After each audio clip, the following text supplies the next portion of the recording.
What's your favorite scary movie? Be afraid. Be very afraid. I see dead people. You're gonna need a bigger boat. Here's Johnny. The power of Christ compels you! The power of Christ compels you! Whatever you do, don't fall asleep. Welcome to Talking Horror with Jamie and Nikisha.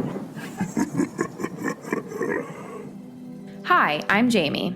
And I'm Nikisha, and this is Talking Horror with Jamie. And Nikisha. Where we share our love for spooky things and talk horror through the lens of human behavior. Welcome, everyone. Welcome. And do we have a doozy for you today? Not only do I have to introduce the new Mrs. Plofsky because Jamie, she a married girl now. Oh, I am. Yes. So sorry, all you people. All the the list of suitors was quite long. Lay off her. I just have to say that it ties nothing into what we're talking about today, or if there is, let me know. But I just have to mention that. But today we are talking about another big event. Oh, that's how you tie it in. Big events. Jamie got married, and Stranger Things came out, guys. What? So here we are talking about. Jamie got married, but Brian didn't.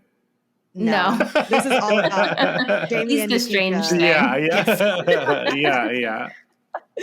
Exactly. So, of course, we are talking about season 4, volumes 1 and 2.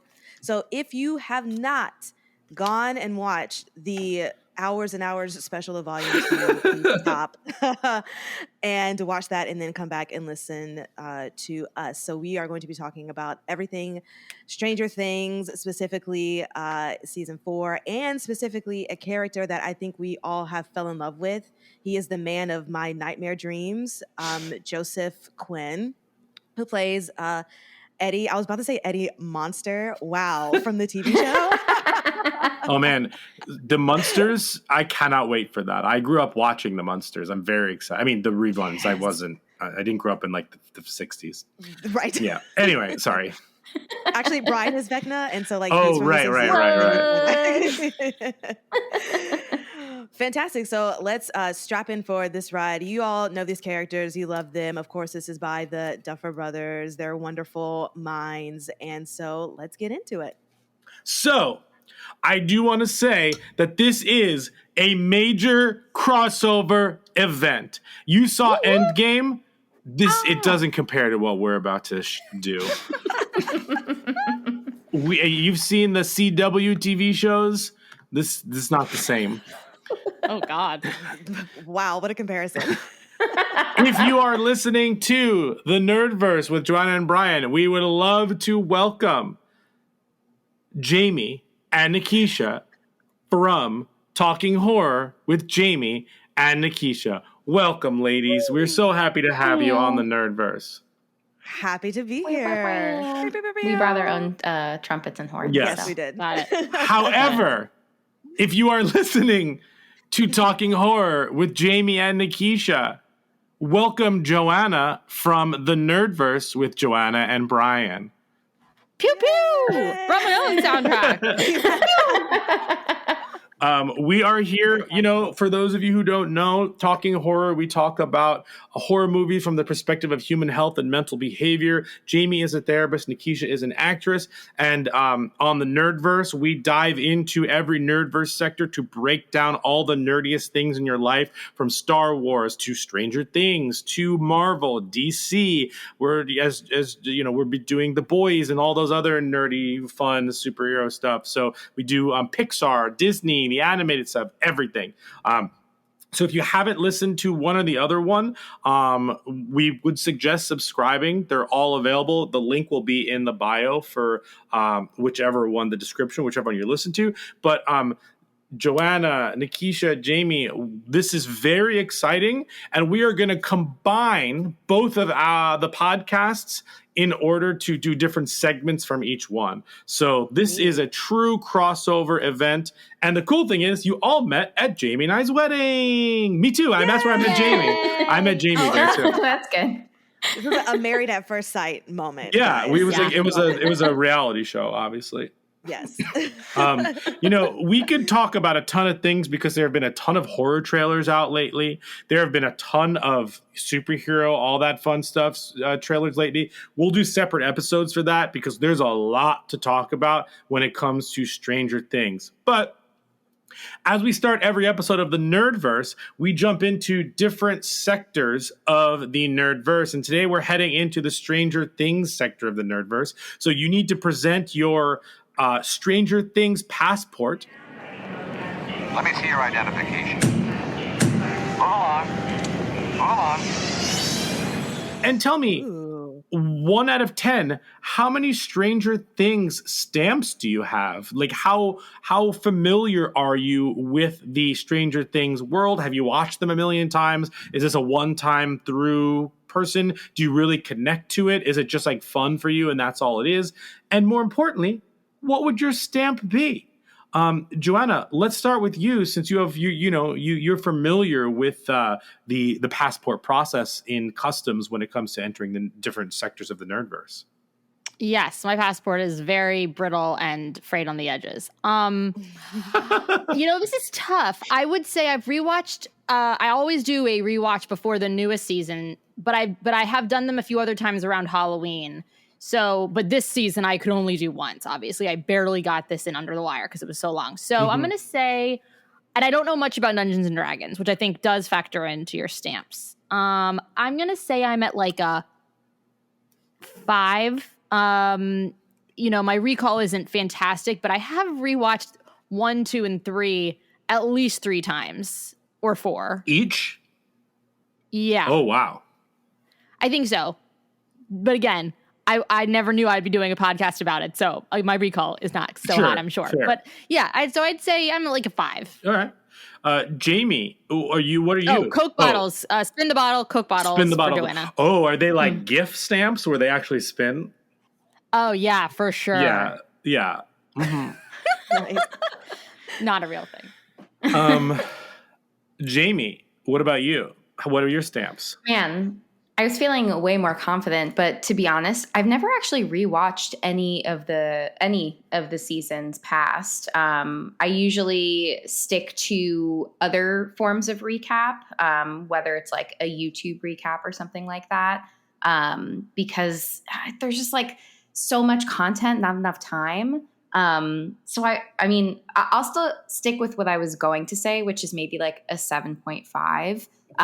But that's not including, there's so much more content out there now. Like they have, like books and graphic novels and all kinds of other things. And I have not followed any of that. So my knowledge is based purely on, the seasons that I have watched and YouTube recaps. And my passport is like a little D20. Love it. Love it. Nikisha. Yeah. So a little bit of both of Jamie and Joanna, because you definitely have to factor in Dungeons and Dragons. And every time I watch this show, I just feel bad that I don't know enough about D&D to really, really get into all of the inside trade that is D&D.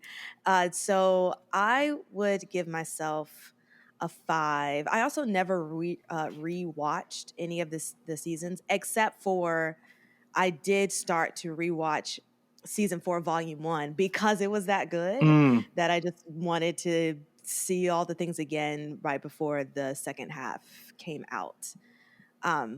And what was the other thing? What stamp? What's your stamp? What stamp? Oh, God. Like an item that they would put in your book. Yeah. Yeah. No, I'm trying to think. I feel like this season I was really rooting for Joyce and her journey. So I don't know. What's like a Joyce thing? Making out with Hopper, just like kissy faces. That's it. There we go.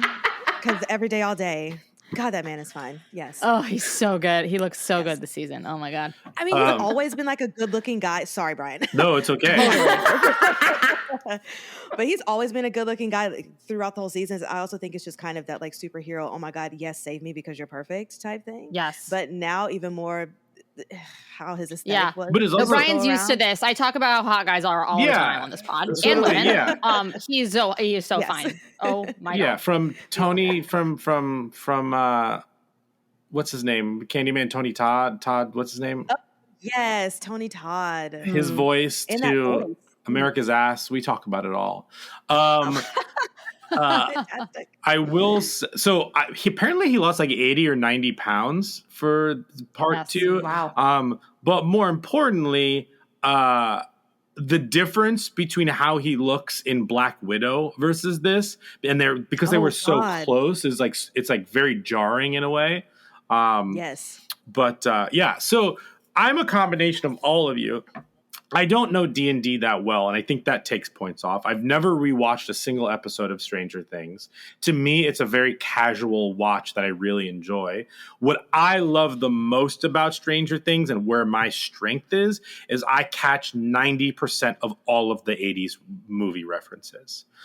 Like, I catch everything from the clothing that they're wearing to some of the bed sheets that Mike has that he uses to make the tent in the basement are sheets my grandparents had when we would sleep over. All of that stuff, from like Goonies references to Monster Squads to literal Alien and Star Wars line reads that are used in other sequences. Like, I pick up on all of that stuff because it's so ingrained in me. Even though I'm really a 90s kid at heart, I watched so many 80s movies growing up, from Raiders of the Lost Ark to like Aliens, like all of or Alien. Actually, Alien is 70s, but you know what I mean. Everything that came before that, those kids would have watched. That being said, I genuinely only think I'm like a 6 on this.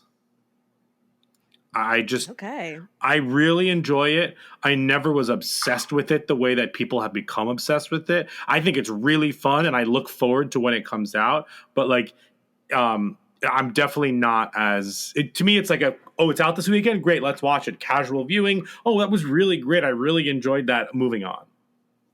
Yeah. I also had a question for the three of you. You all probably get one more stamp because you, unlike me, who's very scared of scary movies, probably get all of the homages to the horror movies that this show gives you, So like Carrie much. and Firestarter. So you all, and I don't catch as many of them. I caught fair. Carrie and I caught Firestarter and like some alien stuff, but that also probably all y'all like those scary things. You probably Sure. got those. Oh, my stamp would be peanut butter jars. Oh, yeah. Disgusting. Peanut butter is Love delicious. the peanut butter. Truly disgusting. Okay. No, I kind of now want to change my stamp to just Freddy Krueger. Now that you said that, Joe. Oh, to Robert Englund? Yeah, that's a good one. Yes. Right. Yeah. So I'll do that. I change it. I want Freddy Krueger. Great. Fantastical. Well, now that we kind of know where everyone stands, Nikisha, why don't we do Talking Horror's first segment? Yes. So we are going to do likes and gripes. And now our likes and gripes. So everyone, please just give me a few things that really stood out to you that you liked within this season, and some things that really got on your nerves. And I'm super excited to hear Jamie's, because there are some things that I feel like probably got on your nerves. If not, I'm going to ask you about it later in our other segments. But since Joanna is guesting on this, we're guesting on hers. Let's start with you and give us a few likes and gripes of this season. Oh gosh, I will try to keep this to just a few because I know it's I tend to go long-winded, so I will try to be brief.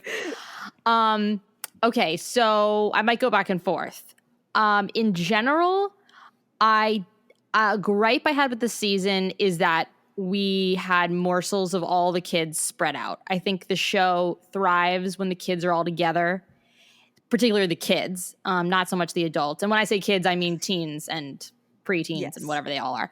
I thought, it feels like some of this character therefore got a little sidelined, such as, I haven't been loving Mike lately, and this was not a great season for him. He was sort of reduced to like being in California and then like basically screaming it out at the end. But I don't know, it Joanna, was kind of tough. he's the Yes. heart of the group. And that to me is like so paradoxical because I'm like, you are not the heart this year or even last year. Totally. And I think this was kind of COVID-y. So I'm going to say most of this was COVID-y, and now they're all in Hawkins. So I'm assuming this will, they'll be staying put. So that was a gripe. A like was a humanoid villain this season. I hope that continues. I really responded well to like finally getting someone that could talk as the villain. So that was cool. That was something I really liked. A gripe, sorry, I'll only do like 2 more each.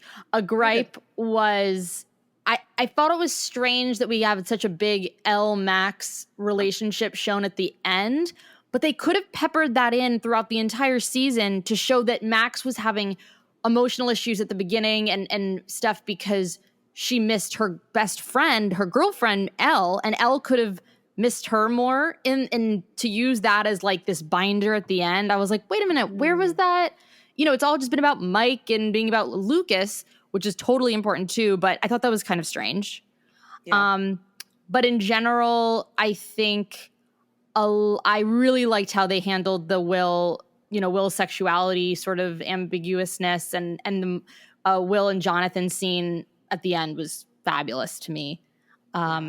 So I think I will end it there. I also just didn't like how my favorite character, Steve, was like stuck to a wall for like 30 minutes of the episode. I timed it.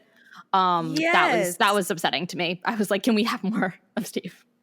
And one more gripe was I don't like how the Hopper death but not death at the very beginning of the season did not work for me. First of all, are you telling me that if Joyce just like looked further over the edge, she would have seen him? Like, it would have been so cool if he had to go into the gate and then he got back out, or he ended like they explained that very strangely to like, he was there, he just wasn't seen.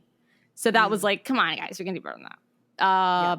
But yeah, there were also a lot of, like the season was choked with death watch signals, which I like and gripe with because it stresses me out so much. Like we were getting just so many like, okay, they're dead. Okay, they're dead. During this whole season, Brian could not stop saying, "Stop making plans! Stop making shut up about the future! I hate it! Stop! Shut up!" And everybody made plans, so it wasn't even like everyone was like, "Oh, I guess I have to go to the dentist next week." I'm just like, "No, you need to get your teeth checked." So yeah, okay, I'm done. Thank you all for humoring me and listening to so much of that. Thank you. Fantastic. Jamie, how about you go? Yeah, I'm glad that Joanna went first because it really refreshed my honeymoon brain to remember all of the things that have happened in the first part that I did not remember. But I'll start with some of my likes right off the bat. Episode 1, love that it really amps up the horror element. Like they really went for it, and this was the scariest season by far. And I really enjoyed it. Man, that Chrissy death scene is truly horrifying. It really got me. Like the visual, it's just so it's brutal. It's awful. Especially like for the character that they really make you like her, and then they just like, oh, the bone breaking and the eyes, it's gross, but I loved it. And I was like, oh, I'm whatever is going to happen next, I am all in. Like bring it. Who else is gonna get creaky bones to death? So I man, that was excellent. Another, like, I mean, I think we'll definitely get into his amazing character, but Eddie truly was incredible. Just like from the first time that you like see him in the cafeteria and the Hellfire Club, and like he's just so compelling. And I know we use the word, we really throw around charismatic a lot, I feel like, in talking horror, but like, man, he's just so compelling. He's just, oh man, he's adorable. So I'm not going to go too in because I'm sure Nikisha has a lot more to say. But what else? Oh, I mean, I'm not even going to just use her character's name, but Sadie Sink, in my opinion, the true MVP of this season. And God, she's just so incredible. And I'll get into that later with my spoilers, with my suggestions. But she was just, she's so good. She's so good. And I'm so glad that, like, you know, they really, I mean, again, as a mental health professional, that they like really focused on her grief and like the survivor's guilt that she's struggling with after the loss of her brother, after the loss of Billy. Like, it's just so integral to the storyline. And she just, it's chef's kiss performance. But I will also say that a character that I truly didn't, I just couldn't care enough about him. And I feel like they'd done him dirty up until this season, especially part 2. Lucas had like the ultimate emotional comeback in part 2. I was sobbing along with him. Oh my God, it was just so, like, I'm so glad that they showed this, like, just emotional fragility through his character and like the connection with Max. Oh, it was so good. Just a tidbit about Lucas is he improv'd that line, calling out for his sister, Erica. Oh, really? When his like voice cracked, I was just like, oh God. His little sister. I know. Oh man. Oh God. I mean, she's also like, I didn't even like put her on my list, but she's just been like better and better each season. I'm so glad that they've kept her and that they like continue to give her more to do because she's excellent. I really enjoyed how like there actually is this like through story and that now we're getting to this place where like everything is connecting, which I'm sure we could talk about like what we want, you know, in the next season. But it is like wild. And, you know, now on social media, all I'm seeing is just like, here's all the Easter eggs and the spoilers and the blah, blah, blah, because like everyone's going back now and being like, well, this really connected. Like it's truly like the Charlie Day, like the red yarn connecting to everything. And I love it. And the last thing that I'll say is the Robin scene in the psychiatrist's office was excellent. And yeah, those are my, I didn't even really give that many gripes. I just talked about my likes. I thought the Russia stuff wasn't for me. That was my least favorite. Also, whoever does Will's wig should be fired. Yeah, those are my gripes. My boy took an L with that wig this season. It's like it's like the worst. I don't understand how a bowl could make that hair because it's like it just. I mean, Joyce has dressed these children hard. Like Elle is a literal little Joyce in those first couple episodes, and her hair is also equally. Her wig is pretty terrible too. I guess this is intentional. Like Joyce just like doesn't have a sense of fashion, but like even Jonathan's hair, I'm like, oh God. But let me tell you, what wig was fantastic was Elle's shaved head wig. Yes, because they did such a good job. I mean, they were holding in all of her hair. She got a lot of hair in real life. She got a lot of hair, and that was a very nicely done wig. That was fantastic. Jamie, do you have any more gripes, or is that your? No, I think that's it. I think I covered enough. Fantastic. Brian, do you want to go? Yeah, sure. I definitely agree with a lot of what everyone has said. I agree with, I think Mike was a step down, and I also didn't love the plot point that like she needed his love to like break out of that. I was not a huge fan of that. Like we all know Elle could have like, I don't know. I didn't like that, like relying on the male love in order for her to like reach her full potential. Didn't like that. Can we just sit on this one for 1 second? This Mike bit. Just I have one more thought, and I don't know if we'll get to talk about it later. Yeah, sure. Is that fine? Yeah, of course. I just was getting. I think you're right, Brian. This is not the same kid. We knew that the I Love You was going to come back because he withheld it at the beginning. Fine. Right. But like, this is the same boy who jumped off a cliff to help his friends in season 1. And then in this one, he's like not going to comfort a boy that's probably definitely crying next to him in a car. How do you not? Yeah. Like, how do you not pick up? And think about if Lucas or if Dustin had been in the car. They're just, the emotional intelligence level to me is so vastly different now. And I don't know if it's intentional, but I was just getting like Order of the Phoenix, Harry vibes all the time through Mike in this season. but you don't have Ron and Hermione to push back on him and interrogate it and be like, why are you being like this? Or like, what's up with you? You just don't have that as much. So that's all I want to say. But that's interesting because I'll add to that just momentarily is that he kind of also plays a very similar character in the Ghostbusters Afterlife movie where like he's just kind of like this, like he's a little bit more he has more like sharp comments and stuff like that. But like he's also kind of that more like cynical teenagers like, I don't want to do this or like this or that. Like I feel like he like was all of a sudden you get to a certain age as a human being and all of a sudden they're writing him a little differently when he had a very different like feel when he was younger. I don't know.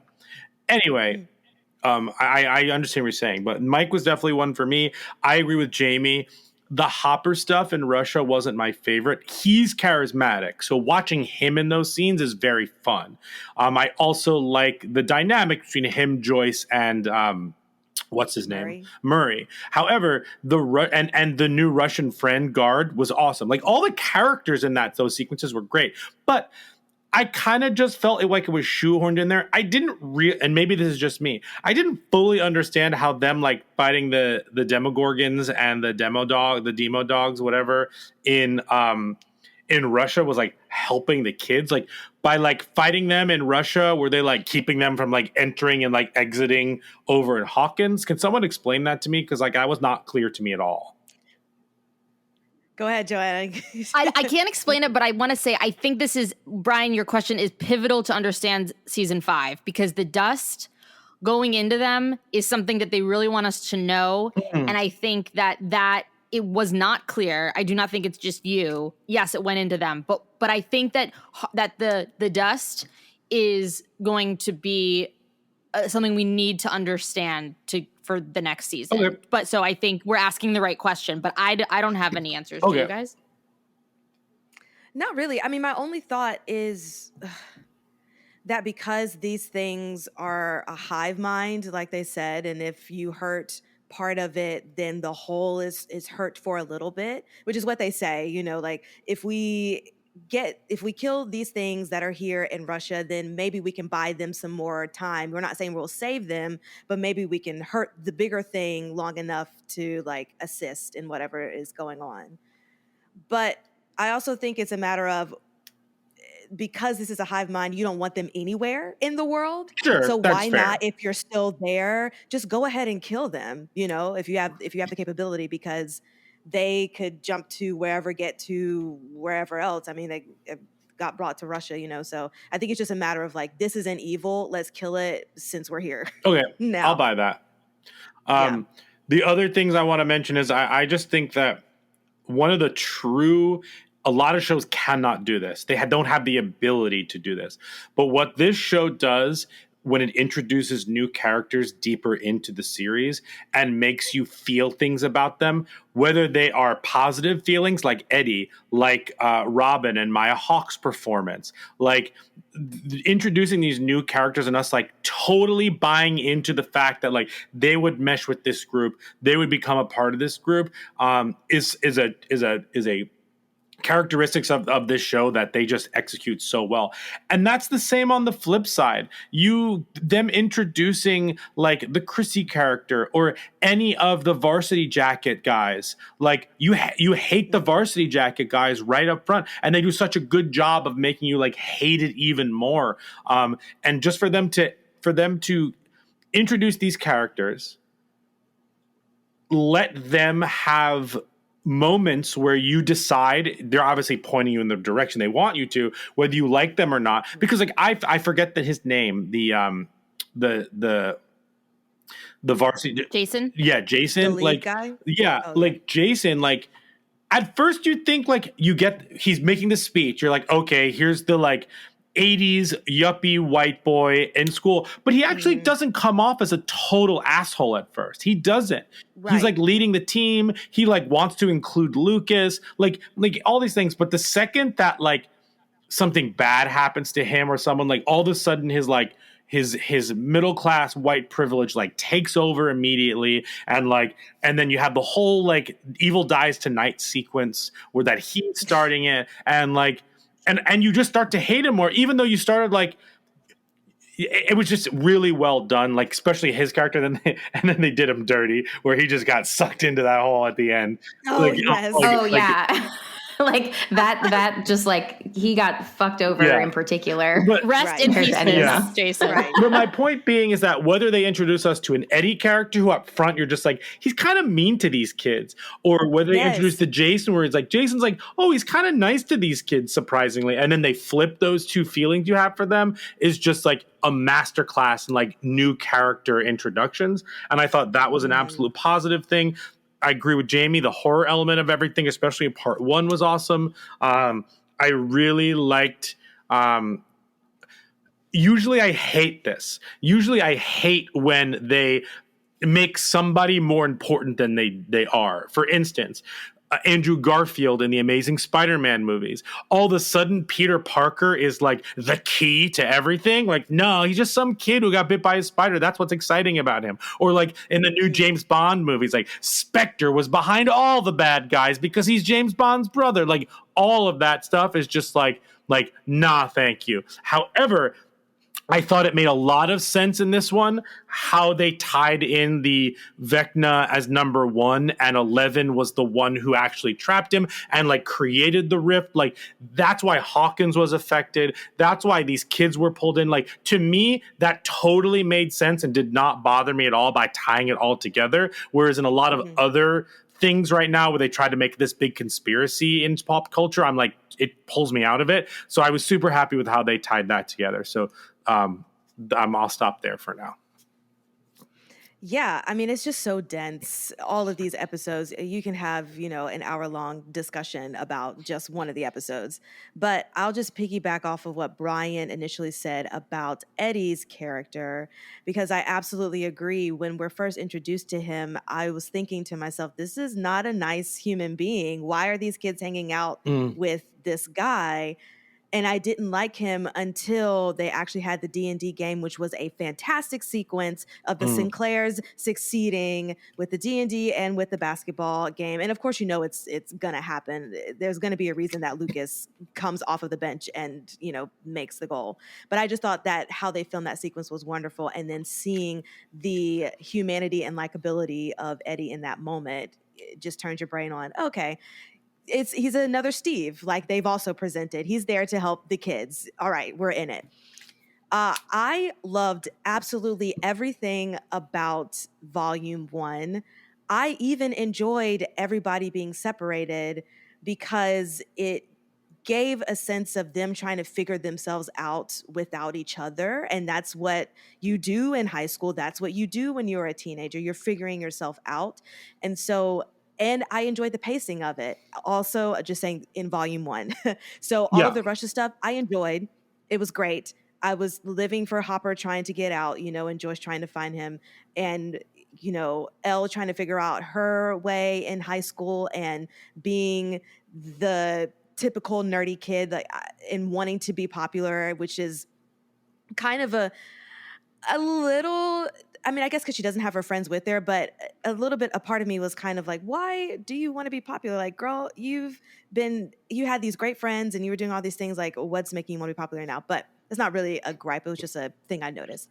But yeah, I loved everything. And then Volume 2, I just didn't really like a lot of the pacing of it. I thought that things slowed down a lot. And like you mentioned, Joanna, when Steve was up on the wall for 30 minutes, I thought that whole timing of everything was crazy, because then you have Erica slowly dying for 30 minutes. Yes. But then you have like Erica pinned down on the floor for like the same 30 minutes. Yeah. And I'm like cringing on the inside at that entire scene in general.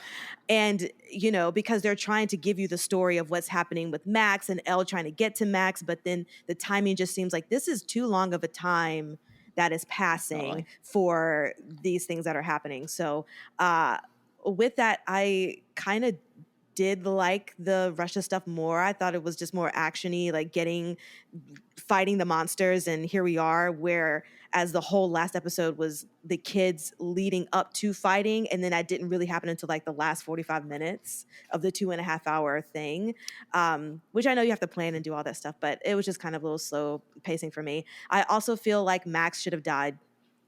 I think that... If you're going to kill her, you mean? Yes, if you're going to kill her. Also, because I feel like that raises the stakes more, in my opinion, than Hawkins just being now emerged in the Upside Down. I don't think that's... I definitely have thoughts about what I think they might use her for potentially for the future. Yeah. Yeah. I mean, there's, so many TikTok theories. Of everything. But you're right, though, Nikisha. Like, Yeah. are you going to do it or not? Like, it's kind of a weird... They said, the Duffer Brothers said that there were going to be like a body count at the end of this season. And like, yeah, there was, but but it was characters that we weren't attached to necessarily, besides, Eddie, which we kind of figured that was going to possibly happen. Like, we know that that's in the thing. And then everybody was saying, oh, Steve is going to be like the next one. Yeah, that was the big one. But no, yeah, it felt like if you're going to do this, do this. And I think that would give more of an urge for the kids to really be trying to save everything and save the town. I also feel there's a theory running around about the mom being somewhat associated with the Upside Down in Vecna, which I really hope that is a case, because I feel like that would be an interesting thing. Talking about Mike's and Nancy's mom. Oh yeah, I saw a theory where she's like Vecna's sister or something like that. I saw that too. Yes. Cara Buono. Oh my God, love her. Just because, I don't know. I just feel like, the gripe that I have with this whole entire thing is that the parents in this are absolutely idiotic and insane. And that's something that Mr. Wheeler is the worst offender. Truly, you didn't hear you're 2 feet away from your kids who are spilling out this entire plan, and you just don't hear. There's something so 80s around it. Like, it's non-existent, non-present parents, which I'm sure, anyway. Well, I do want to say something about that. So this show is interesting. This is going to be crazy. This show does something better than what Glee did, if you will. One of my biggest problems with the TV show Glee is that there was no consistency with how adults were in that world. And like if Sue is going to be a monster in the school, but then she has a segment outside of the school on the local TV channel where she's just as much as a cuckoo pants, but then you have parents who like are kind of totally normal, like Mike O'Malley playing what he calls father, like actually being like a grounded character. Like, I just had a lot of problem with how that consistency worked, and I just think that's I'm not a huge Ryan Murphy fan in general. And I think he just throws in a lot of the kitchen sink and like has some really fun characters and fun moments, but overall narratively he's not my favorite. Okay. Going back to Stranger Things, something that I think Stranger Things balances really well, and I don't know how they do it, is like making it feel grounded in a totally unrealistic situation, but also making you feel like it's actual 80s and fake nostalgia 80s all at the same time. So when the parents are kind of dummy heads, that bothers me less, because somehow, some way, they're really balancing all of it. And that's a really hard thing, because it's the writing, it's the directing, it's the special effects, it's the actors all being on the same page, which is why I think that the first Twilight movie is spectacular, because tonally, everybody's on the same page. It's not good, but tonally, everybody from the director to the screenplay writer to Kristen Stewart and Robert Pattinson, they're all on the same page about what that melodramatic tone of that movie is. And that's why the following movies, they take it so seriously that the tone, when that melodramatic weird tone comes back, especially in the last two, it's funny. It's not like you don't buy into it. Anyway, that being said, I want to go around, because we're doing likes and gripes. What was your... Wait, did Nikisha finish hers? Yeah, no, I'm good. Okay. Okay. Yeah. I want to go around and hear what your favorite moment was in season 4, but you cannot copy somebody else here. No duplicates. Okay. I'll try to follow these rules. Well, now you have to pick who's going first. Nikisha, you go first. Okay. And then there's just and then you pick who goes next. Ooh. Yeah. Ay. Okay. Wow, I had a moment.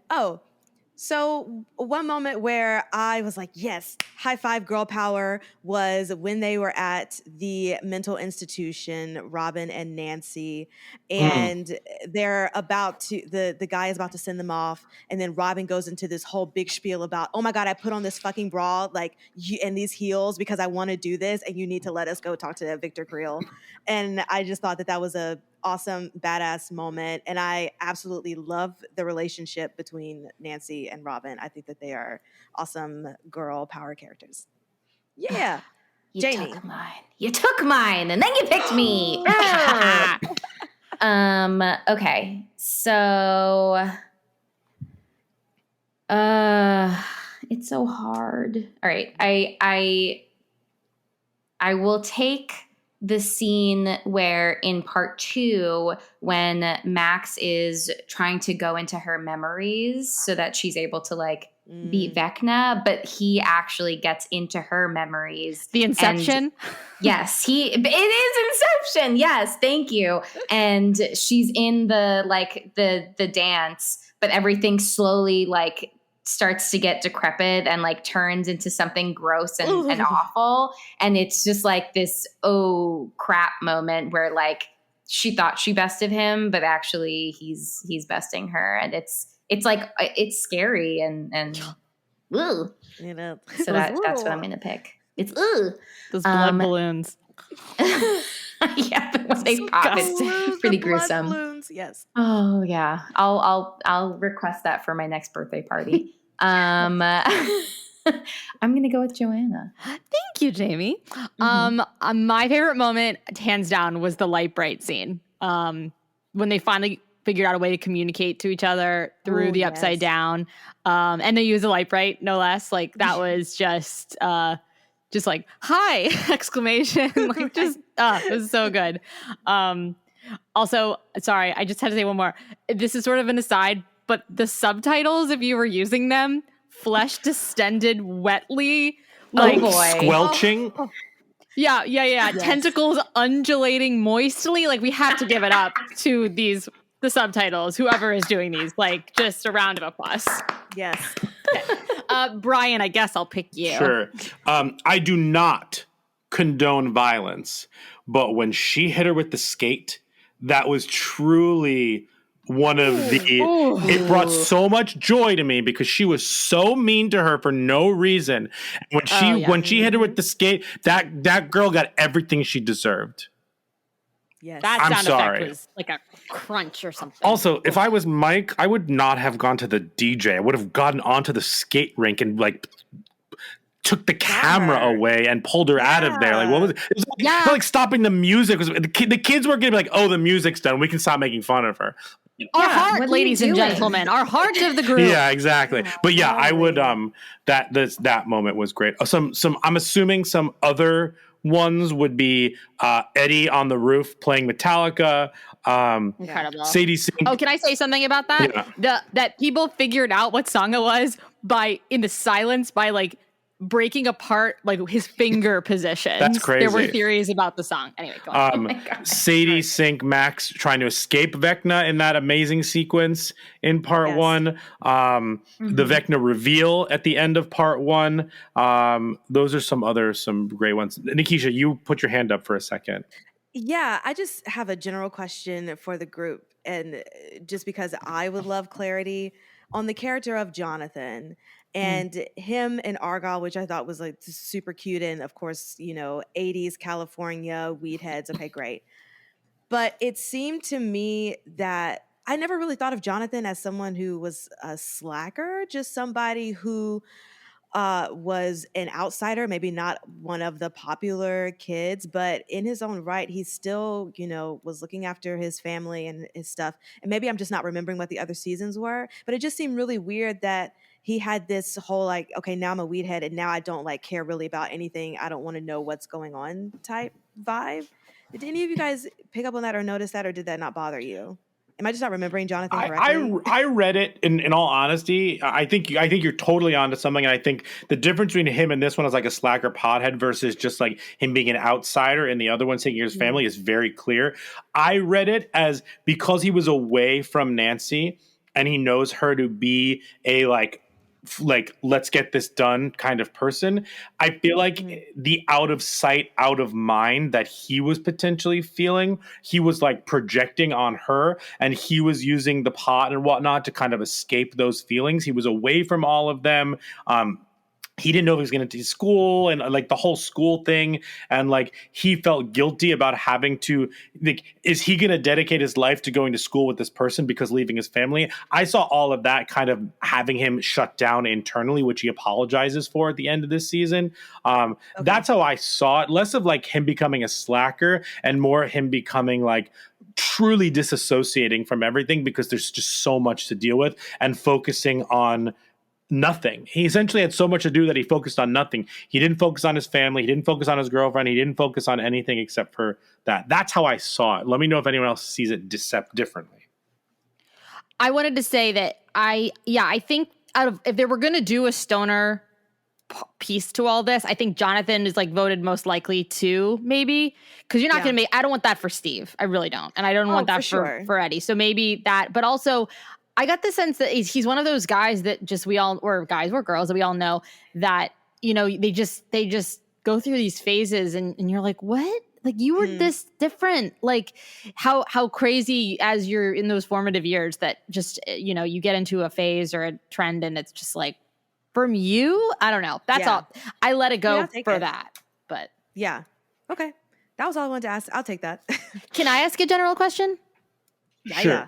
That is, what do you all feel about do you think that streaming a binge, do you think that this show is suffering, or that Netflix is making the wrong choice, making this a binge versus a week to week? Do you think it hurts the show, especially now that we got this gap in it and we know how that felt, the long gap, say. I just want to know what all of your thoughts and feelings are about this as a whole with Netflix and the fact that this is like their tentpole show, one of them, and what the streaming model is now, and a show like this, which, you know, watching 3 hours of Stranger Things is actually not crazy at all when you're binging it. Watching a 3-hour episode to some sounds crazy, but when you think about it, maybe it's not. But anyway, what do you all think? I'm trying to compare it to The Boys. You know, that's a week to week thing, and how I feel about having to wait another week. I personally don't have any stake in the game either way. If everything comes out at once, great. If it's week to week, great. But I understand what you mean about the waiting period. I mean, even if it was week to week, how everything is set up now because of COVID and you know, the filming, we're still going to be waiting a long time to get Stranger Things, even if this was a week to week moment. So I guess for me, I know that we're going to be waiting for another season anyway. So drawing out this season as a week to week thing doesn't help or harm it. I just wonder if it stops the conversation so soon. Like, Netflix, do you want to be be at the water cooler a little longer? You know, like the seasons. I don't know. Brian, what do you think? Oh no, Jamie, go for it. Oh, I was just going to say that, like, even with their model of how they drop the episodes, I do think that Netflix is really smart about kind of like outside of just that frequency, how are they keeping the conversation going? And like using TikTok as an example of TikTok and Spotify. So like with TikTok, you know, they have been reposting the episode, I think it was like 4, when like Sadie first gets taken by Vecna, and then they play the music and then she is saved, and reposting it saying like, what song would save your life? And then they double down by partnering with Spotify and having Spotify make a playlist of what are the songs that would save you from Vecna. And like, that is wildly clever. Their marketing team is very smart. And like, I think that is a really effective way outside of just the releases of the episodes and when they're doing that to keep the conversation going, as well as like they split up the season, which they didn't really need to do that, but they did that, you know, probably to keep the conversation going. And there's something to say about that versus like, I mean, I don't know if I agree with like those last 2 episodes needing to be that long, and they probably could have just broken them up. But I think it was intentional that they split it to release later probably for like exactly what you're talking about to keep the conversation going. But I think that there's something to say for the efforts that they're putting in outside of just the releasing of the season.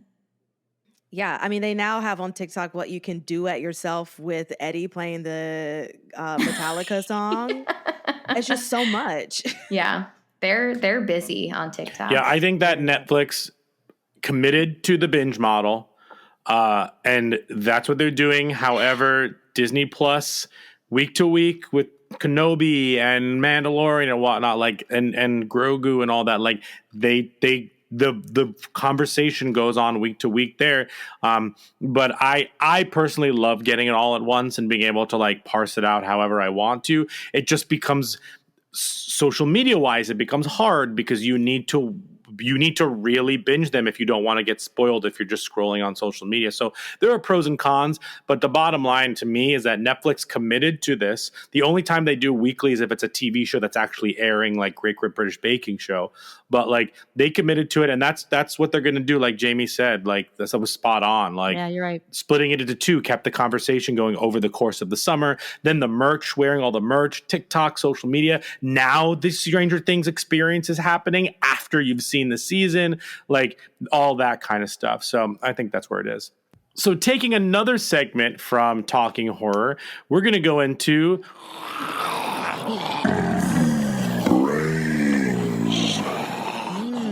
They're so spicy. We love it. So here's the time when we ask Jamie any of our burning mental health human behavior questions that this season may have brought up that we're curious. Nikisha, you've always got good ones. Let's start with you. Yes. So I'm not going to take up too much of your time because, again, there's so much. But, Jamie, I would love your thoughts on the school counselor that was counseling these kids.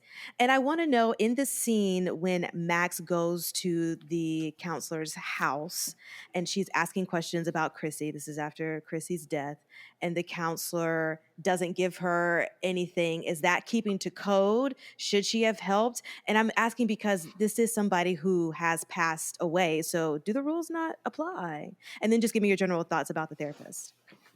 Yeah. I have to, reach deep into my brain lobes to remember all the things that happened in volume 1. But, oh man, I felt I kind of felt bad when she had her files stolen.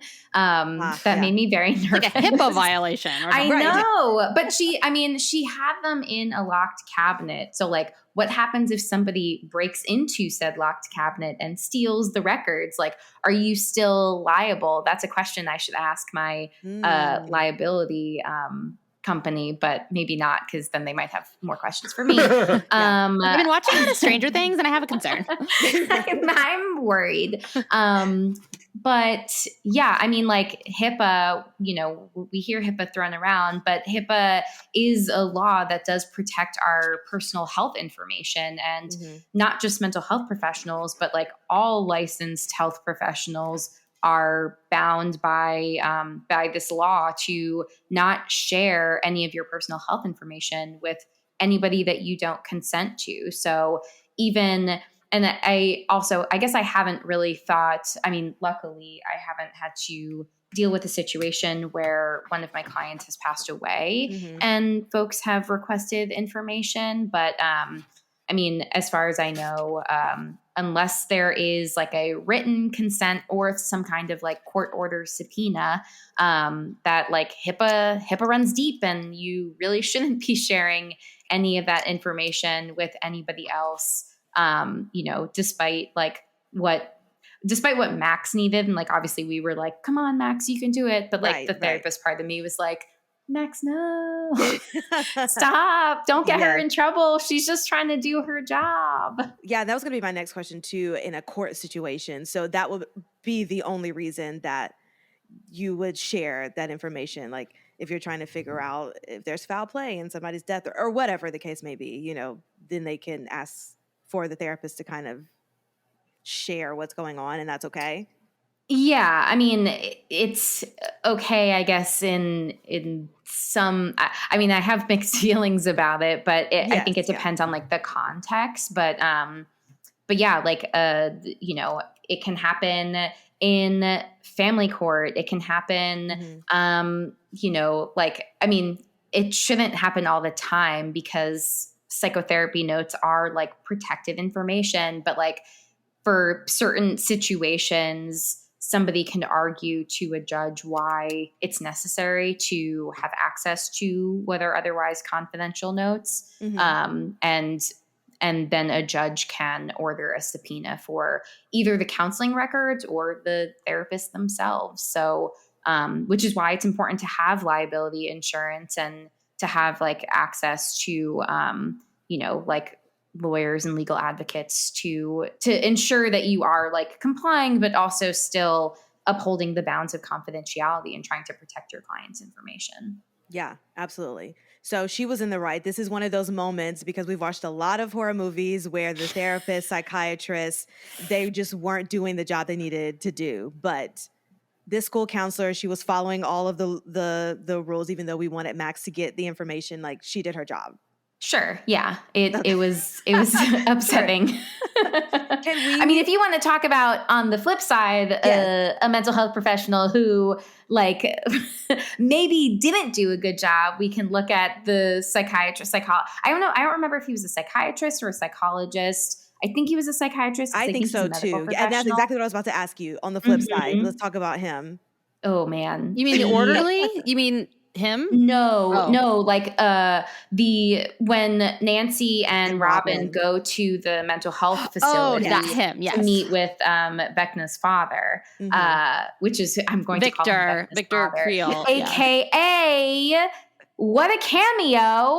I was freaking out when they revealed Robert Englund like dying again, like just going so hard with the Nightmare on Elm Street. I love it. I was so happy that he was there. But AKA Vecna's daddy. I mean, this was like very stereotypical psychiatrist in my opinion. But then, I mean, I loved Robin in that scene, but the fact that like it got him, I was like, oh, that's not okay. Right. Why are you letting these like young people just like interview a patient? Like that's pretty messed up. Like just speaking to his ego, and did not care for that. And maybe he should have like, you know, done the research that he did before he just like casually let them in, and without any support whatsoever. He's like, yes, we don't need any like orderlies or anybody watching. Also, why is he in like a dungeon? What is this mental health institution that we're walking into here? That doesn't sit right with me. Speaking along the lines of that whole entire scene, and then we get to the famous music component of all of this. Can you give me your thoughts, knowledge of, is that a real thing? I mean, I know there's, you know, music therapy, right? There's people who study that. So can you just talk to us about your knowledge about how music can help in the instances of mental health?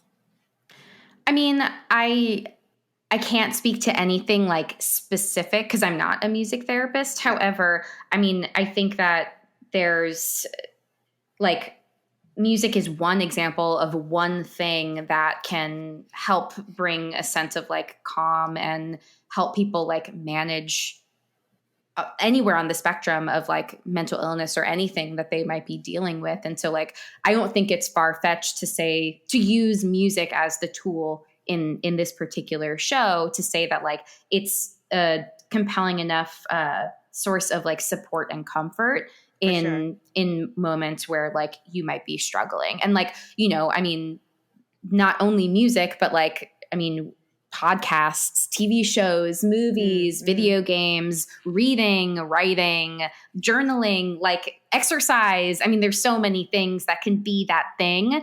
And so music is, I mean, it's easily digestible, I think, for the purpose of like this particular show, to use that as the source of comfort for patients in this particular situation. Yeah. I have a question for Jamie, if I may. Yeah. So, well, two things. One, this season please correct me if I'm wrong. The season seems to be about memories and trauma. And I see it mostly with Max and 11. Max sort of is haunted by her traumatic memories and the Billy of it all, but can hide in our happier ones. And then you have Elle, who's trying to work through her trauma or her traumatic memories, things that she's repressed, I guess, in order to regain her happy or her powers, literally in this sense. And then there's and then there's Victor with his memories unlocking a lot of things. Do you think, it sort of points to like all of these traumas and memories can either help you, or if you work through them carefully, slowly, like methodically, they can help you. Do you think that I'm far off? Do you also do you think that they did this well? If so, and do you have any thoughts on the matter? Just generally.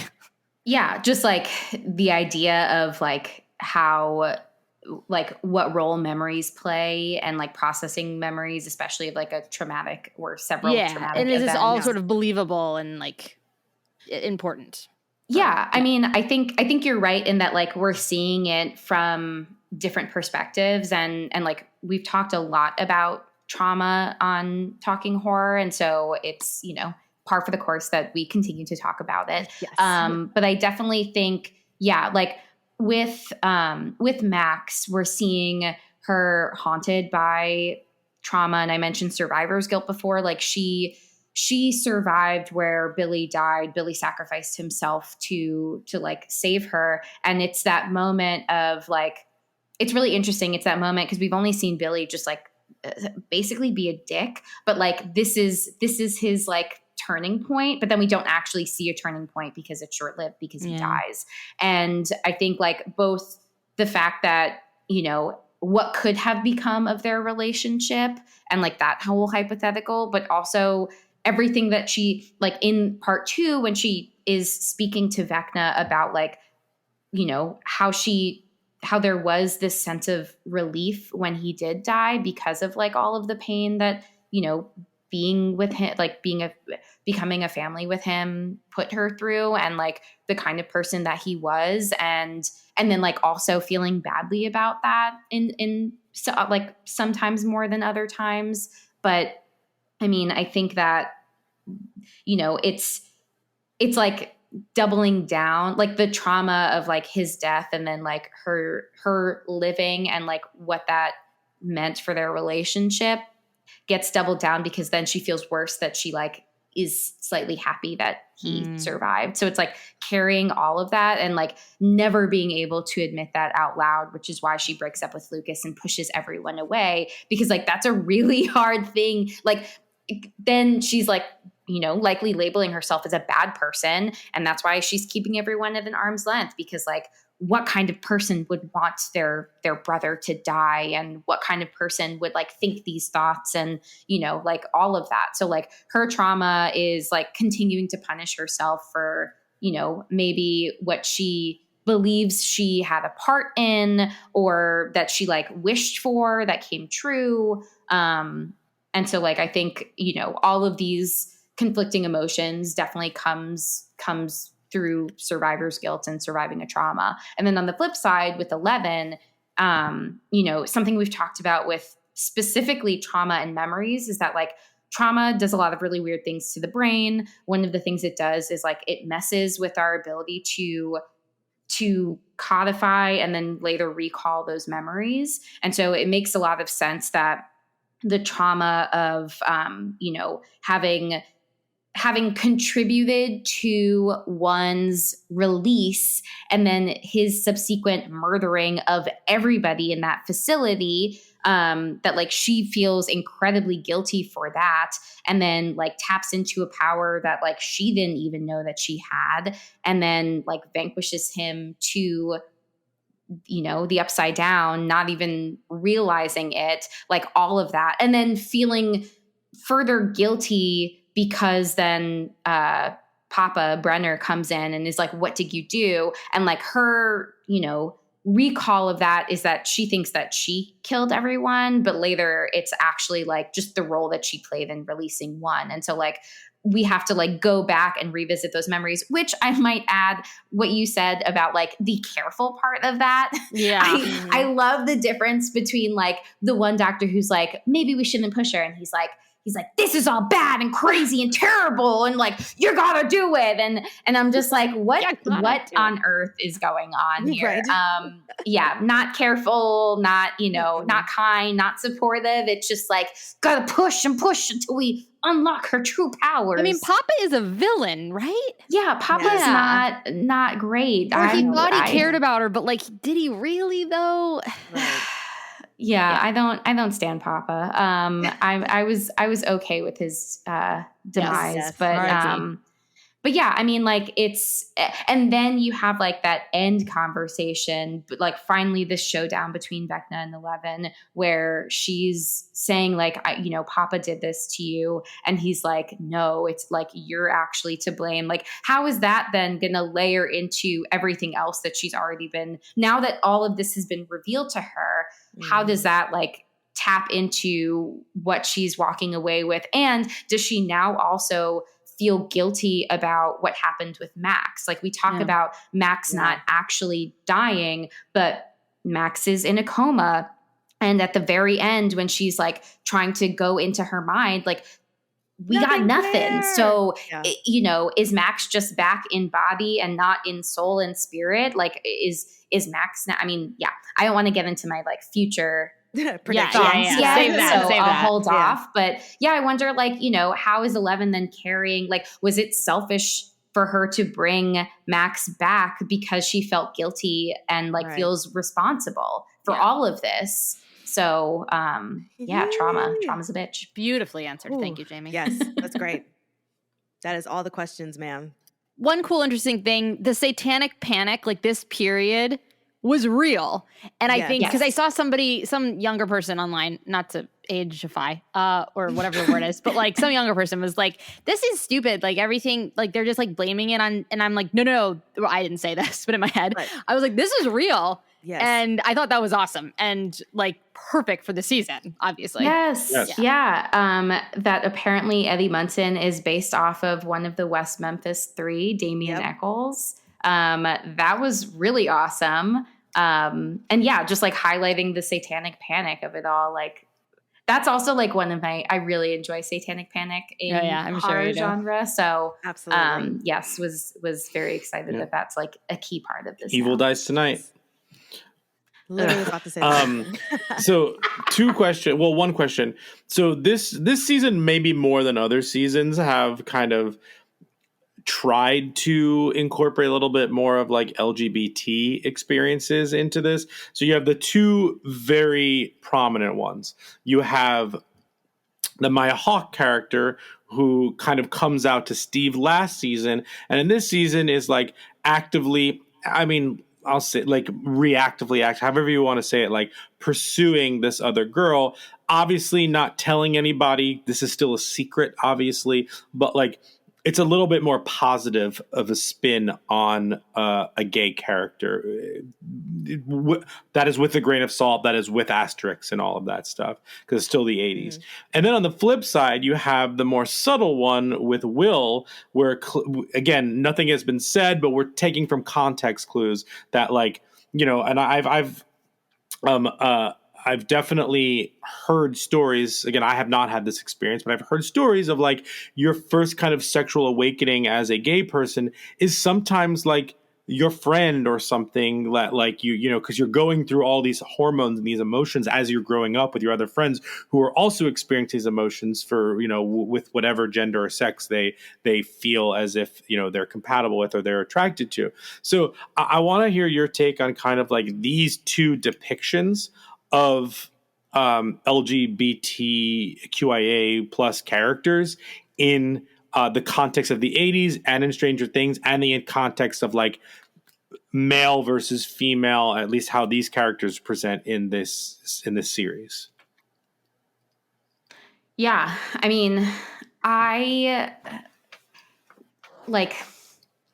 Also, just to cut in, I think that they kind of sidelined Robbins a little bit. Do we all agree with that? Like, I feel like that was one of the storylines that kind of went by the wayside amidst everything. Or is it just me? I was going to say I'm kind of not. I'm a little disappointed overall at the LGBTQ representation and like how they are unfolding these stories. I'm not totally keen on like Will's like trying to identify his identity and like making sense of all of that, and like mostly because I feel like, I don't know, I loved the conversation with his brother, but it felt too little too late. Like, man, that I just feel like it would have been so much more powerful earlier on. And like, especially with Mike just, miking it all up over here. I don't know what the heck is going on with him. I'm just so over it. And I'm like, Mike is just not it right now. And Our heart.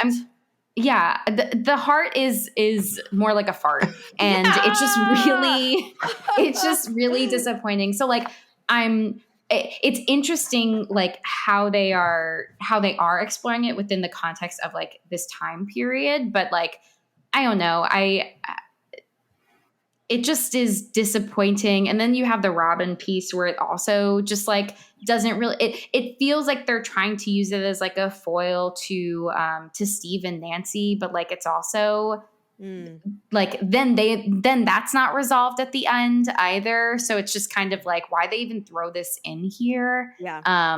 And kind of felt like they just like shoehorned Robin in as a lesbian so that she's not able to have that relationship with Steve, but they don't really like flesh it out too much further. So I agree. All in all, I would say like I'm not very impressed. I'm a little bit disappointed. I hope it gets better in the final season. Like I feel like there's a lot they can do with it, and so it'll be really interesting. But I even felt like some of it was better before, maybe in like the last season, where Will is speaking more on like this disconnect with his friends and how they're way more interested in relationships now because all of them now have girlfriends except for him. And like he's feeling like the odd one out. And I was like, cool, this is like, we're going to get it. And then I'm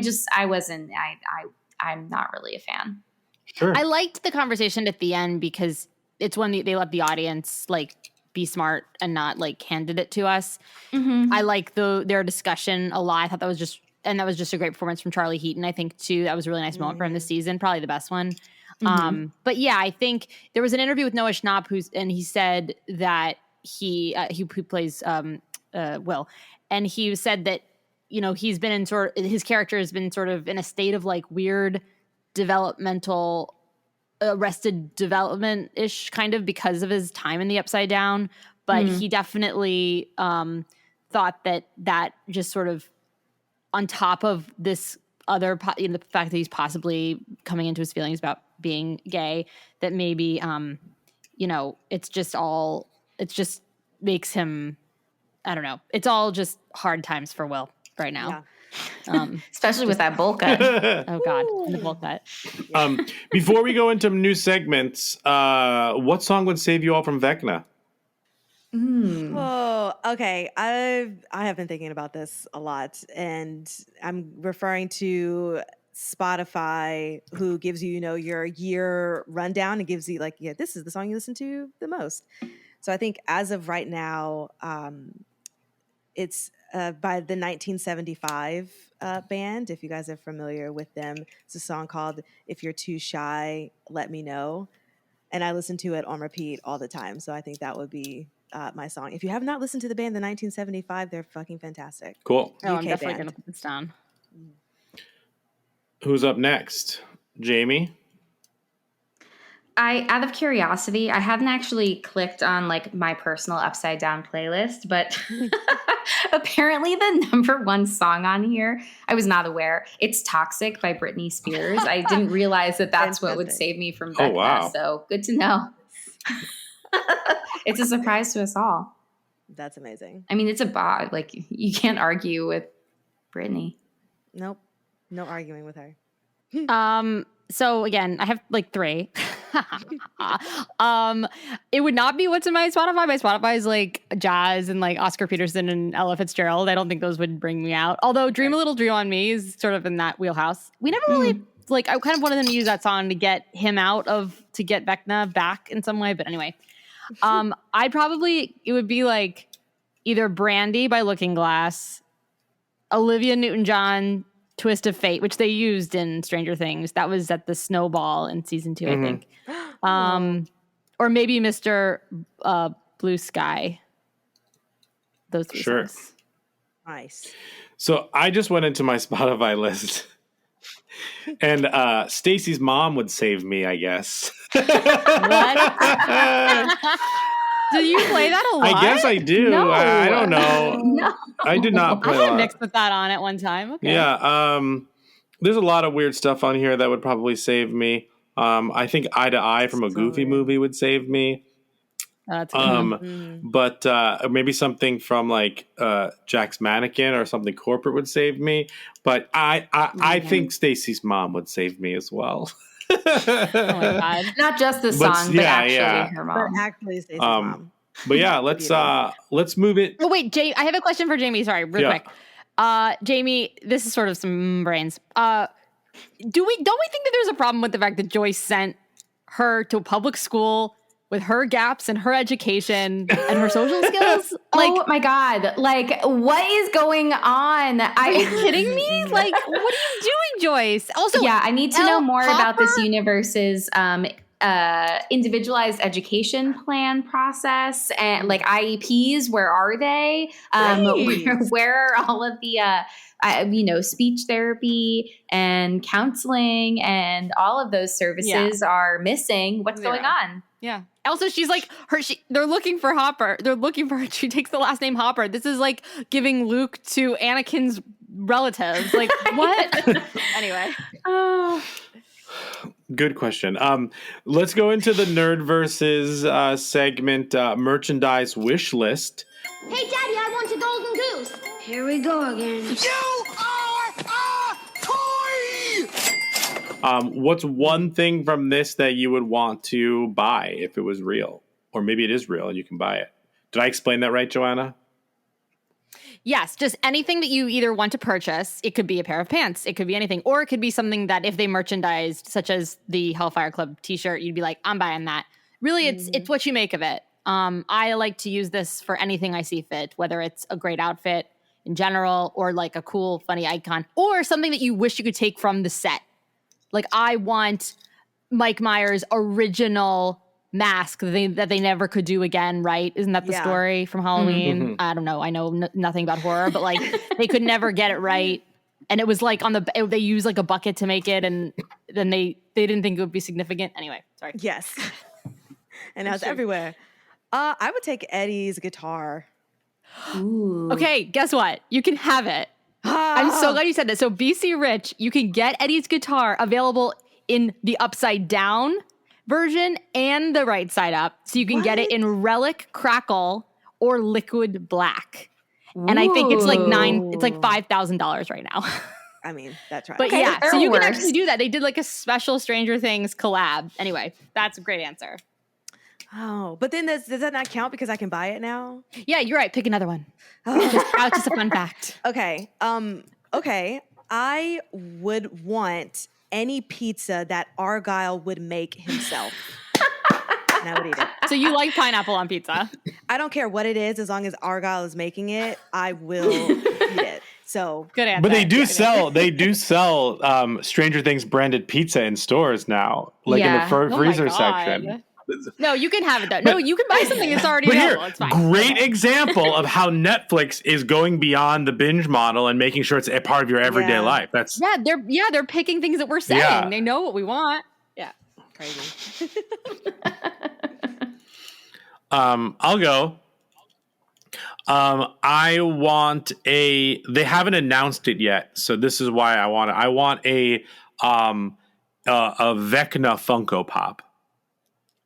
Of course you do. They haven't announced. They have all the other ones, and like Eddie's a Target exclusive and stuff like that. But they have not shown, or not even exclusive or anything, an actual Vecna Funko Pop. Like I would want it like the 6-inch one. That's a little bit bigger than the smaller Funko Pops, but not one of the jumbo ones. Like so that's what I would want. Great answer. I'm not Yes. surprised at all. The Funko needs to smell. Jamie, do you want to go? Sure. I would like Max's cassette player. So I'm gonna assume that you mean like you'll take it from the set. Like Yes. Yeah. Before it gets stepped on by Jason, that jerk. Ugh. It's the worst. Okay, I would take two things, of course, because I can never just follow my own rules. So Max has this really cute yellow watch that I want. It's probably like, I don't know. Yeah, I love it. And she's worn it in other seasons. So I really like that. And then I think I would want from the set, I would want Steve's jean vest that he rocks shirtless because guys, he looks great. These kids growing up, I have no problems with this. I mean, Finn Wolfhard is literally a giant. Like he's getting far too tall for this, but I have no problem with them aging. Like this is great. They're turning into like teen wolf time, like hot teens in the city. Like great. And then with that, we're getting them to take their clothes off now. Like, well, I mean, we're not getting them kids yet, but we're getting the teens, and I'm loving it. Yeah, Steve. Right, all this shirtless Steve. Okay. Yes. Fantastic. Okay. Okay, I think it's what, Rotten Tomatoes? Yeah, let's do some Rotten Tomatoes. It's the Rotten Tomatoes game. Okay, I need the three of you to try and guess the Rotten Tomatoes score of specifically season 4 of Stranger Things, and we're going. I want to guess the actual the critics' tomato score. So let's go around. What do you think it is, friends?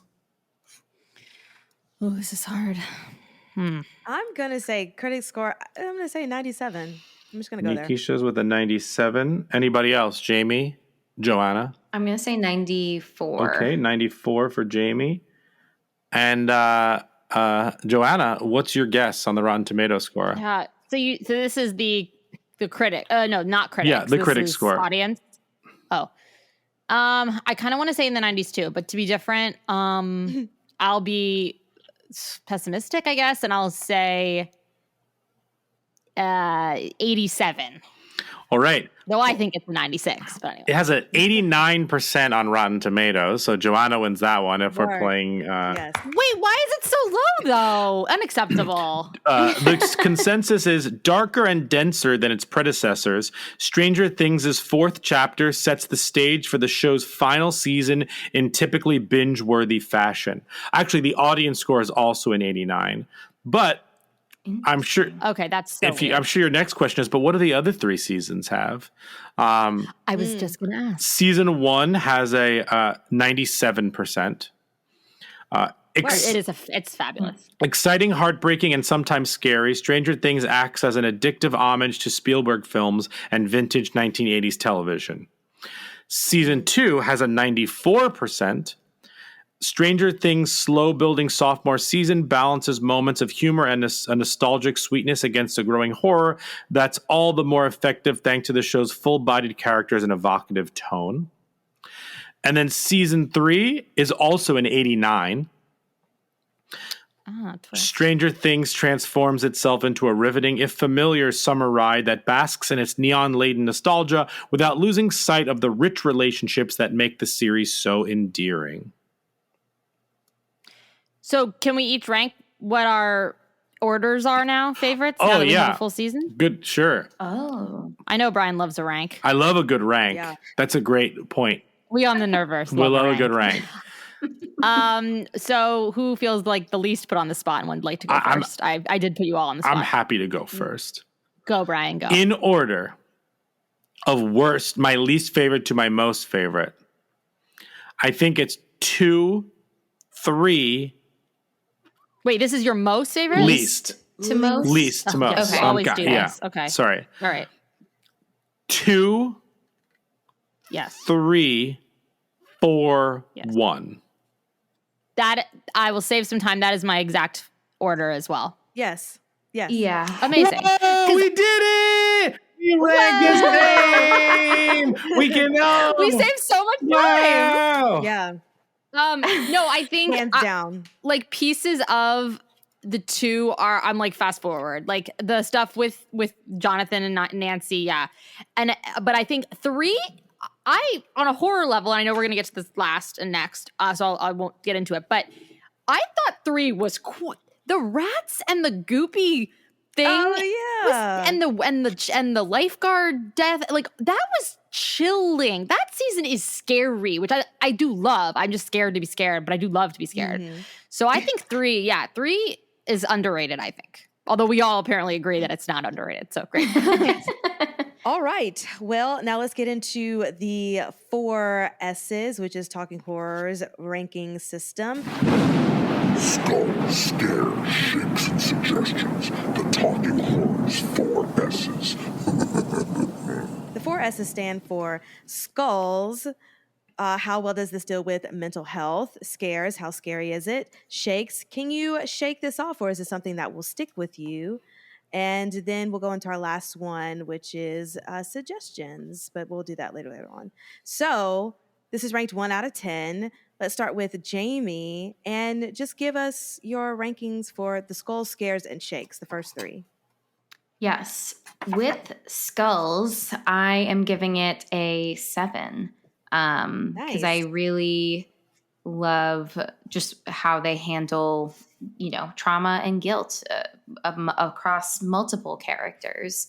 Maybe some minus points just based on like some characters being very different from the past or just weird. And I'm just like, what are you doing? Like, Mike.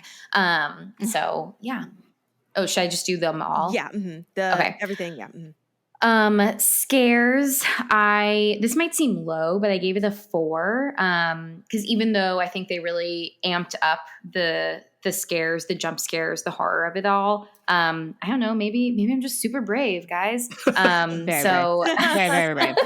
Absolutely. So yeah, it gets a 4, not the scariest ever, but definitely, appreciate how it's progressively getting more frightening. And shakes, I'm going to give it a 6 because I cannot escape Chrissy, wake up. Yes. I'm like this. And honestly on TikTok, it's like every other TikTok, whether it's that song or something about Stranger Things, but I'm not mad about it. I really love this show. So, keep it going. Keep the memes going. Willing to engage. Yes. Fantastic. Joanna, would you like to go next? Sure. I think for skulls, I would give it 8. I agree. I really liked I loved the like double inception. Like I love hiding in memories and that was really cool. I think I love that you guys do the shakes because I can gauge that if it's like, do I need a buffer after this? Can I go to sleep? Do I need a melatonin to help me sleep after this? Because I'll be just like thinking about it for too long. I actually will give this like a 5 for the shakes because I did not need with the exception of the last episode with Max getting that was very scary. And I thought about that for maybe the next 2 days. But I didn't need a buffer. So I guess that puts me at like a 5? Yeah. And then for scares, this season didn't scare me that much. I mean, I liked this thing was scary, but no, I hid behind my hands more in season 3. So I'm going to give this like a 4 for scares. There weren't that many jump scares that I recall, although Vecna showing up like in front of, like, he's coming, but then in front, then suddenly he's like ripping, that is scary. Okay, so it's a 5. Perfect. I'm working through this with you. No, absolutely. I'll agree. I'll go because the skulls I had lower, but as you guys talk about it and as it just comes all back to my own memories, I'll give it a 6 of dealing with mental health and such. Scares, I'm going to give it a 7, not because it was scary, but just the references to horror. I'll give it a higher score.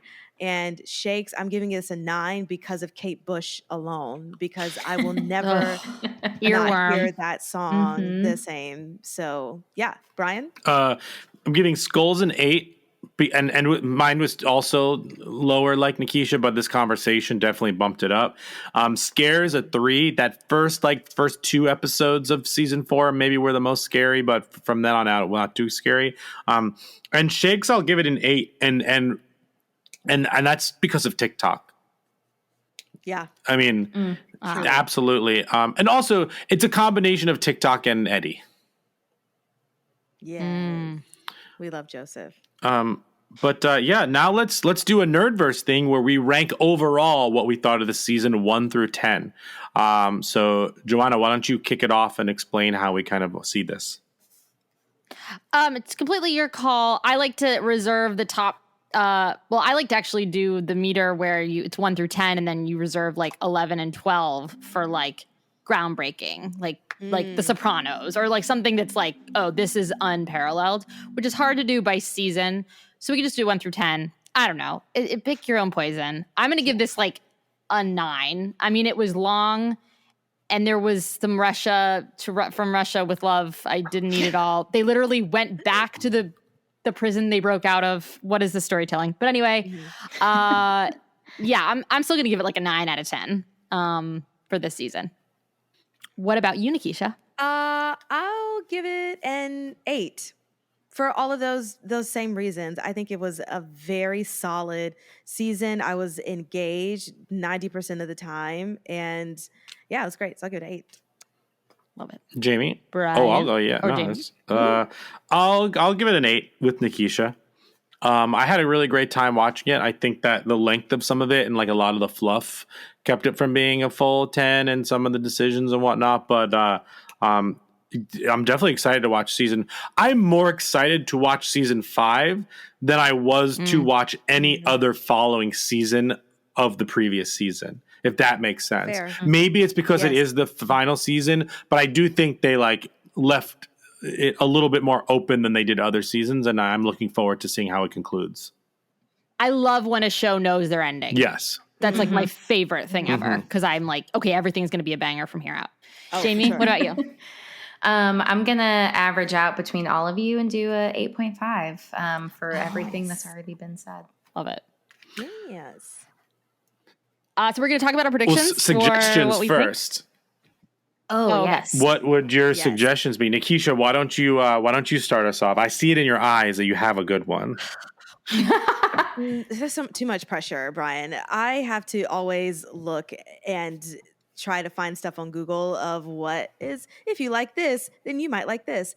And there's a plethora of that for Stranger Things. So many lists of here are TV shows and stuff if you're done watching Stranger Things.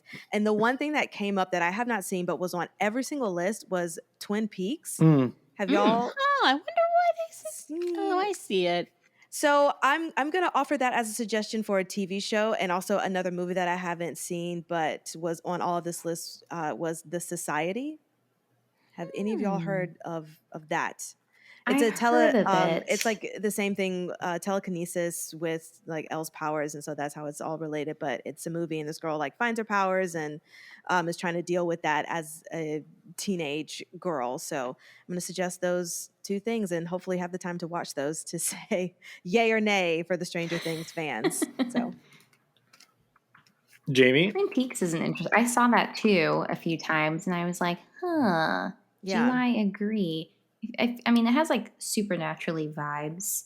I never watched the like reboot that they did, though. Yeah, maybe the reboot's watched more the like OG. associated. I don't know. So I have 3. If you're looking for like a group of young people who are like besties and you know like solving something vaguely spooky together, obviously watch the Goonies, and like full of nostalgia. It's not like horror, but like, I mean, this is basically the Goonies. I don't know what else to tell you. If you want to watch more of Sadie Sink being amazing, you should watch Fear Street. She's specifically in part 2, but you should watch it all because it's a real bop. It's a ride. It's great. And if you love Robert Englund, then you've probably already watched Nightmare on Elm Street, but like watch it again. It's great. So it's good. spooky. It gives me nightmares. Me too. It's like the OG of giving everyone nightmares. So check it out. Joanna? I would say all the ones suggested sound great, especially Goonies. I would say E.T., of course, is a common thing. It's kids on bikes, and I love it. So nostalgic. Kids on bikes. Kids on bikes in the neighborhood, and no one really cares where the kids are. Just takes you back to those times we were kids, because we're straddling that. All of us, we were part of that too. Yes. So, and then we had the internet, so we get both. Anyway, I would also say like Labyrinth, only because there's that scene where she's kept, and I don't want to spoil it if you're going to go search for it now, but there's just a scene where they want to keep her in her, like, sort of the memory, and she, like, is like, this isn't right. This isn't right. And it's very creepy. And also Jennifer Connelly is beautiful, and David Bowie is David Bowie. So, Labyrinth. Fabulous. I have two. One, just if you've never done it before, like, go out and learn and play D&D. Yeah. Can we play D&D? Yes, I want to play D&D. And then obviously, if you want the best film about best friends in the 80s together, kids on bikes, and you want the real cream of the crop. Amy is holding her head in her hands. For all of you one of the listeners, great films from the 80s about kids and best friends, pulling through together. You got to go watch The Monster Squad. You got to go watch The Monster Squad, The Monster Squad. Give me the amulet, you bitch. Watch The Monster Squad. Oh God, it's I love it. All right. Now that we've discussed The Monster Squad, what are your predictions for season 5? I want you don't have to go all out, but I want your one thing that you would either you think it's 100% right going to happen, or like totally wacky wild. That's very rude for you to limit like that. But anyway, I'm ready. I'm ready for you. Go for it, Jamie. All right, Jamie, do it. Okay, Max's body is still alive. Vecna is a creature that like sucks. He like takes all of the essence, the soul out of things. I think he's going to use Max for whatever his like final evil purpose is. But I think that's why Max is still alive. I think we're going to get like an evil Max. I hope so. I want more Sadie Sink. I'm not ready for her to be gone. And so I feel like Vecna is going to like possess her. Dare we say a Horcrux? Love it. Love the Harry Potter of it all. Yes. Joanna, I'm going to give you mine so you can say 2. No, go on. No. I should learn it. Restraint. It's fine. Jamie picked one of mine too, which was that there's like a Horcrux with Vecna going on. Vecna and Elle is the Horcrux. But anyway, Nikisha, you take yours, please. Well, there was a theory. I mean, there's so many theories on TikToks, but there was one that I liked only because it involved Joseph Quinn, even though I know that he's dead, whatever. But there's something in the D&D world, kind of like a zombie-esque thing. So since Eddie died in the Upside Down, that he can kind of be rejuvenated in some kind of way and be like a right-hand man to Vecna. This is like a wacky way out that's probably not going to happen, but I would just love to see it. And they, in the TikTok, kind of described Eddie kind of being his right-hand man in evil. So, kind of the same thing along with Max, but he ends up like helping the kids like in the Upside Down and to defeat Vecna, maybe like defeating himself again, but whatever. So I just want more Eddie. That. Is there any way we can have him there, even if he is a zombie? Like, I'll take it. Bring us Eddie. Bring us back, Eddie. Joanna? Okay. Yeah, I love what you both said. These are both so exciting and could work together very well. Yes, and with what Jamie said, you know, there is a D&D thing called, I think it's like a phylactery, which is also in Jewish culture. Or like it's kind of like a talisman, and he's reading that talisman, the book at the end. He's reading, anyway, like a Horcrux. I just think that there might be an item, and I think that there is a tie now because the bite happened in season 3 when he bit Elle, and he says the thing about he took some of her powers. So, and now she can force heal. So I wonder if this is like a weird interlock and neither can live while the other survives, or can they? Which would be a great map for her to know how to live after this. So yes, so that's sort of piggybacking off of Jamie. So that's one. And then I don't know.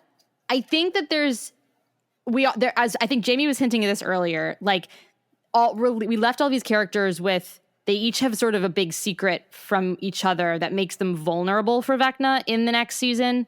You mentioned that, Elle kind of feels guilty that she couldn't help bring Max back. Mike not knowing what's going on with Elle.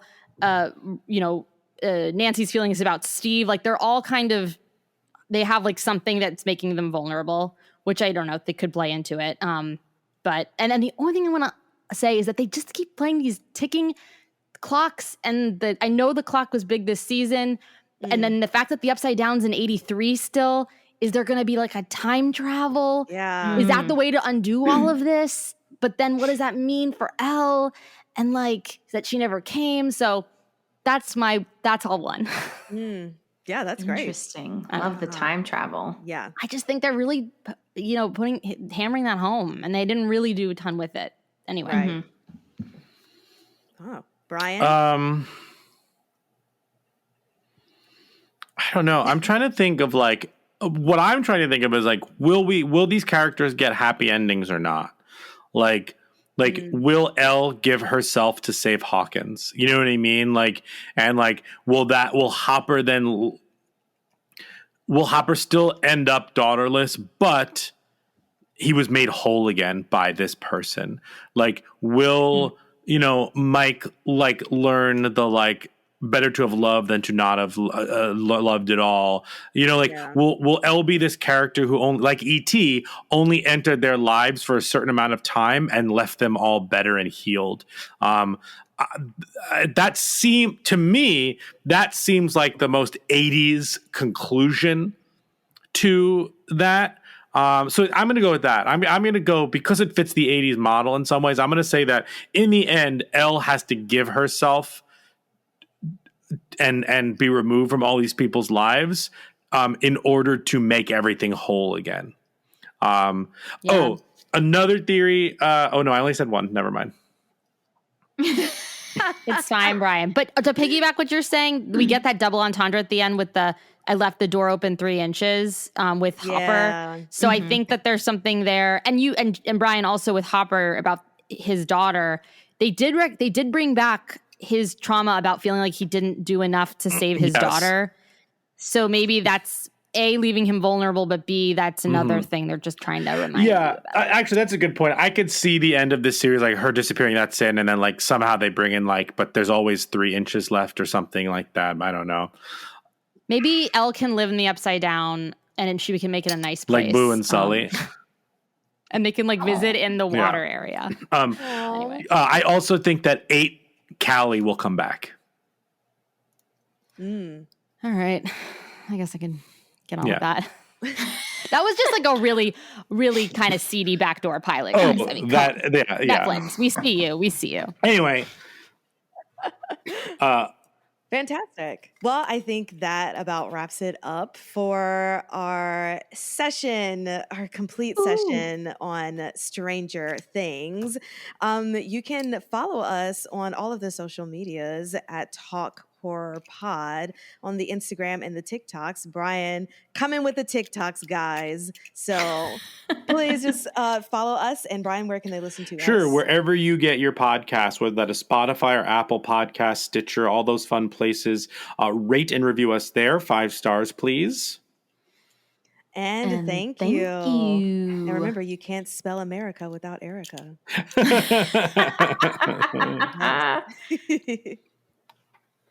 And don't forget, if you're listening to Nerdverse, follow Talking Horror with Jamie and Nikisha wherever you get that. At Talk Horror Pod everywhere on social media. You can find it same places you would find Nerdverse. But if you're listening to Talking Horror with Jamie and Nikisha, make sure to follow the Nerdverse with Joanna and Brian wherever you get podcasts, same place. And it's at the Nerdverse Pod wherever you get social media. So definitely do a solid. Find everybody, everybody everywhere all at once. That would be great. Thanks, guys.